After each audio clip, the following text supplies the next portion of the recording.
الاسلام T V کی نئی ویڈیو میں سب دوستوں کو السلام علیکم۔ حضرت ابو ہریرہ رضی اللہ عنہ سے روایت ہے کہ جناب رسول اللہ صلی اللہ علیہ وسلم نے ارشاد فرمایا، جو لوگ جہنم میں داخل ہوں گے ان میں سے دو شخصوں کی چیخ و پکار بہت بڑھ جائے گی۔ اللہ تعالیٰ حکم فرمائیں گے کہ ان دونوں کو دوزخ سے باہر نکالو۔ جب ان کو دوزخ سے باہر نکال لیا جائے گا تو اللہ تعالیٰ ان سے پوچھیں گے، تمہاری چیخ و پکار کس وجہ سے بڑھ گئی ہے؟ وہ عرض کریں گے، ہم نے اس لیے کیا تاکہ آپ ہم پر رحم کریں۔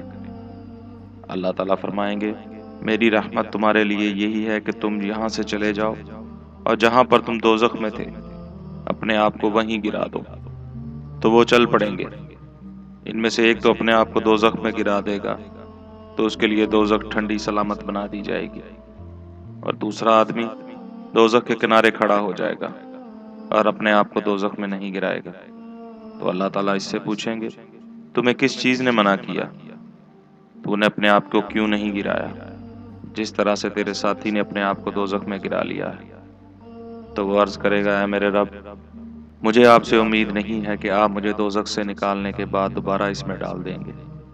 تو اللہ تعالیٰ فرمائیں گے، ہم تیرے ساتھ تیری امید کا معاملہ کریں گے۔ چنانچہ یہ دونوں اللہ کی رحمت کی وجہ سے جنت میں داخل ہو جائیں گے۔